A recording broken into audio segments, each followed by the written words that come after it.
Welcome to the Amazing Gates video installation series. Installing the Amazing Gate opener is easy, but even so, please use common sense and think safety first at all times during the installation. Installation of the gate opener will include mounting the control box, mounting the attach brackets, and finally, mounting the gate opener. We recommend reading the installation manual thoroughly before starting so that you are familiar with all procedures. Here we are using self-tapping screws to mount the control box to a fence panel adjacent to the primary side of the driveway gate. You may mount the control box on a pillar or other mounting surface if desired. The next step is to bolt the post bracket to the hinge post using the bolts provided. Place the brackets on the inside or house side of the gate, just below the mid-horizontal frame member. Tighten the bolts. Attach the motor side of the primary opener to the post bracket and the extension tube to the gate bracket. With the gate in the open position, mount the gate bracket and extension tube to the gate across several pickets. Be sure the extension tube is level. Use the trenching shovel, dig an 8 to 12-inch trench across the driveway and bury a piece of 3/4 inch PVC conduit with 90-degree sweeps coming up under the gate opener. Leave a pull string sticking out the end of each sweep.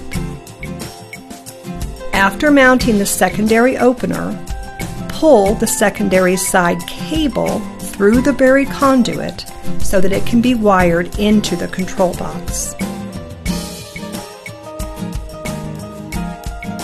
When you are finished, fill the conduit with silicone caulk. Unplug the buzzer wires from the board so that they are not damaged. Then bring the primary and secondary cables into the control box through the knockout hole provided and wire them to the proper terminal blocks. The terminal blocks are clearly labeled and color-coded on the control board, but we recommend referring to the installation manual for this step. To make it easier, the individual terminal blocks snap off the control board. If you have leftover cable, do not coil it up and leave it in the control box because it might create an EMF field that can cause problems with the radio receiver. It is important not to forget the red and yellow wires. The 2 reds and 2 yellows can be twisted together to be wired into their respective terminals. Now put the batteries into the control box and check for proper voltage. They should read above 12.5 volts DC. Plug the buzzer wires back into the board.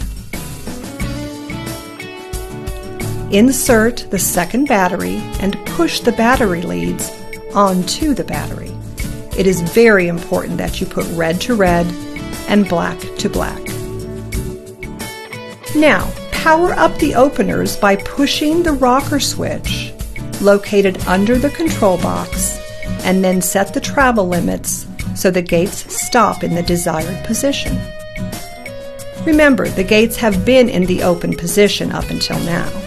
The open travel limits are preset and are not adjustable.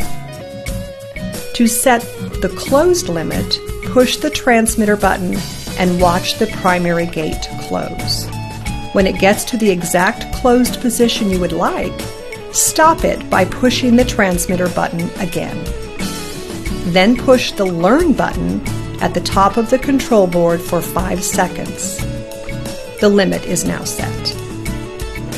Refer to the manual and then push the number 6 dip switch to the on position to set the limit for the secondary opener. Open both gates and then close them. The primary opener will stop when it gets to the limit you set. The secondary gate will keep going until you push the transmitter button again to stop it. push learn again. The batteries are kept charged by a plug-in transformer. Connect a 14-gauge stranded pair to the transformer. These wires are non-polarized, so it does not matter which one goes to which lead. Plug the transformer into a covered GFI outlet. Connect the other end of the wires to the control board. You may also choose to go solar. In that case, wire the solar panel to the terminal marked solar on the control board. Clean up your wires with some zip ties and screw the cover back on to make the control box watertight. The installation is complete and working with transmitters.